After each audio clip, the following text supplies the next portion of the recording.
Hello all, welcome to CSAT today. Let's move on to the next reading comprehension question for the day. So today we are dealing with 2022 paper, set A, question number 22, and it is an inference type question. Inference type question से हमारा मतलब है कि जो भी passage दिया हुआ है उससे हम क्या infer करते हैं. What do we understand out of the passage given? Okay. So ये passage है. And let's visit the question. Question says, based on the above passage, the following assumptions have been made. Okay, so passage पढ़ने के बाद ये assumptions इन्होंने बनाई हैं, आपको decide करना है ये assumptions ठीक है कि नहीं. Okay, now as always, please pause the video for 2 minutes, attempt the question and then get back. Let's start reading. In some places in the world, the productivity of staples such as rice and wheat has reached a plateau. Okay, प्लेटू का क्या मतलब है? एक graph जो ऊपर से flat हो गया हो, जो ऊपर नहीं बढ़ रहा हो, that is called a plateau. Okay, so कुछ जगहों पे in some places the productivity of staples, rice और व्हीट जैसे स्टेपल्स का प्रोडक्शन जो है वो प्लेटू पे पहुंच गया, बढ़ नहीं रहा. Neither new strains nor fancy agrochemicals are raising the yield. New strains introduce करने से या फैंसी एग्रोकेमिकल्स इंट्रोड्यूस करने से भी यील्ड बढ़ाई नहीं जा पा रही है. Okay, nor is there much unfarmed land left that is suitable to be brought under the plow.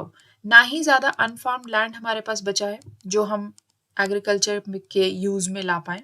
Okay, if global temperatures continue to rise, some places will become unsuitable for farming.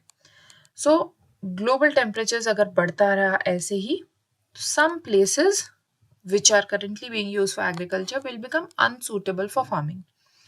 Application of technology can help overcome these problems. Which problems? These problems. Application of technology से ये problems हम overcome कर सकते हैं. Agricultural technology is changing fast. Much of this change is brought about by the affluent farmers in the West and Americas. So ज़्यादातर, much, not all, but much of these changes is brought about by the affluent farmers in the West and Americas. Western America कुछ affluent farmers, ज़्यादातर affluent farmers ये change ला पाए. Much of this change is brought about by the affluent farmers in the Western Americas. Techniques developed in the West are being adopted in some places to make tropical crops more productive. Okay, so जो techniques developed in the West में जो techniques develop की गई are being adopted in some places, कुछ जगहों पे उसको adopt करके और tropical crops के productivity में बढ़त लाई जा रही है. Let's read further. Technology is of little use if it is not adopted. Technology को अगर हम अडॉप्ट नहीं करें तो उसका हार्डली कोई यूज है. In developing world, that applies as much to existing farming techniques as it does to latest advances in genetic modification. इसका मतलब है कि डेवलपिंग वर्ल्ड में टेक्नोलॉजी के अडॉप्शन से एग्जिस्टिंग फार्मिंग टेक्निक्स में बेटरमेंट आ सकता है और जेनेटिक मॉडिफिकेशन में भी बेटरमेंट हो सकता है. Extending to small holders and subsistence farmers of Africa and Asia, the best of today's agricultural practices. ये थोड़ा सा कॉन्वोल्यूटेड सेंटेंस है. यहाँ कहना चाह रहा है कि हमारे today's best of agricultural practices अगर हम स्मॉल होल्डर्स और सब्सिस्टेंस फार्मर्स तक ले जा पाए of Africa and Asia in such simple matters such as how much fertilizers to apply and when would lead to greatly increased availability of food for humanity. Okay, so अगर हम छोटी छोटी बातें जैसे कि फर्टिलाइजर कितना और कब अप्लाई करें, इतना ही अगर हम स्मॉल होल्डर सब्सिस्टेंस फार्मर्स को बता दें तो फूड अवेलेबिलिटी ऑफ ह्यूमैनिटी बहुत बढ़ जाएगी. Okay, so would things like better roads and storage facilities to allow the carriage of surpluses to markets and reduce waste. So fertilizer कब और कितना डालें? Okay, बेटर रोड्स प्रोवाइड कर दे और storage facility provide कर दे, तो बहुत इम्प्रूवमेंट हो जाएगा प्रोडक्शन में, या फिर वेस्टेज रिड्यूस हो जाएगा. Okay, so this was the passage. Let's go to the question. Based on the above passage, the following assumptions have been made. First assumption देखते हैं. Poor countries need to bring about change in the existing farming techniques. Obviously ऐसी बात हुई है, एक से ज़्यादा जगह पे हुई है. Poor countries need to bring about change in the existing farming techniques. Let's go back to the passage and see this line. ये वाली line. Extending to smallholders and subsistence farmers. Who are smallholders and subsistence farmers? They are obviously, we can infer कि ये poor हैं. From Africa and Asia, the best of today's practices क्या क्या क्या कर सकता है. तो obviously this we can infer कि, let's see, poor countries, okay, जो हैं उनको ज़रूरत है existing farming techniques में change लाने की. Okay, और एक और जगह बात हुई है इससे related. Let's look at this sentence. Much of this change is brought about by affluent farmers in the Western Americas. Affluent word is the opposite of poor, right?